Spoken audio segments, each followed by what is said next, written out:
everyone, it's good to be with you again today. Just wanted to share a little thought for today with you, again if that's okay.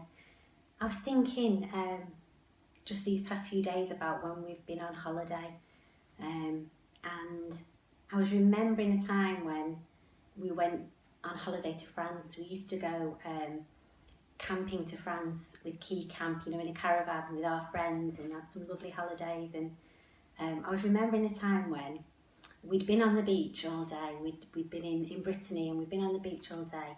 And when we got back to the caravan, my youngest son, Joe, came over to me, and he couldn't open his eye. His eye was all closed, he couldn't open it. There was tears streaming down his face. He was like, oh, it's sore. So we had a little look, and we did that thing where you hold your eyelash and look up and try and get whatever is in your eye out of your eye, but it didn't work. So we thought we'll have to go and get some treatment, some medical advice. So we took our lovely Key Camp rep with us to translate, because our French wasn't very good, still isn't very good.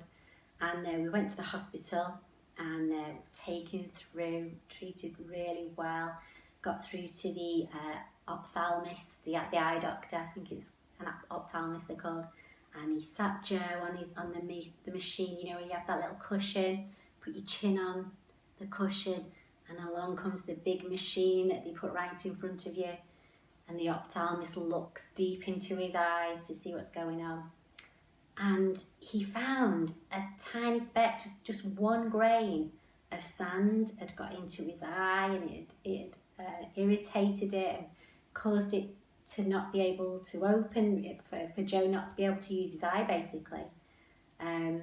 So he got some stuff and he flushed it out and gave him some drops in case there was an infection. And off we went, and he was fine. Carried on, had a lovely rest of the holiday. And it just reminded me, when I was thinking about that, of a verse in the Bible, a verse in Proverbs chapter 4, which says, above all else, guard your heart, for from it flows the springs of life. So above all else, guard your heart. It's saying your life, what you do in your life, how you live your life, flows from your heart. You need to guard it. And we do, don't we? I was thinking we really need to guard our heart. We need to guard what gets into our heart. Like that little speck of sand that got into Joe's eye and caused all that bother. We really need to guard our hearts, don't we? And, God wants to fill our hearts with his love. He wants to show us the extent of his love, which we can't understand, can we? As humans, we can't fathom it. It's so great. But he wants to fill our hearts with his love, so that there's no room for little bits of stuff that will cause us trouble and cause us harm. It could be little seeds of doubt or fear or unforgiveness or bitterness. It's so easy for things to take root, isn't it, in our hearts, and to grow into something that we've never intended them to grow into, but we give them a little space to grow, subconsciously even, we give them a bit of space.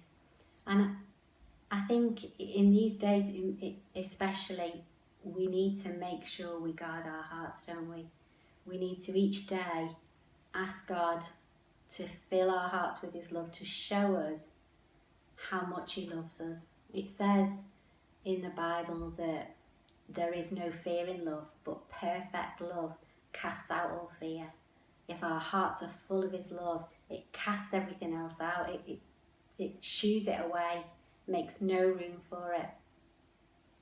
And so I think it's a good thing for us to remember, isn't it? A good thing for us to do, even daily, even every day, to just open our hearts to God and ask him to fill us with his love, to show us more of his love. And he's able to do that in ways that we don't understand, isn't he?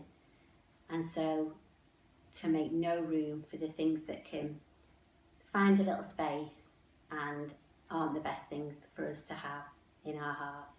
So guard your hearts, for from it flows the springs of life. Have a fantastic day.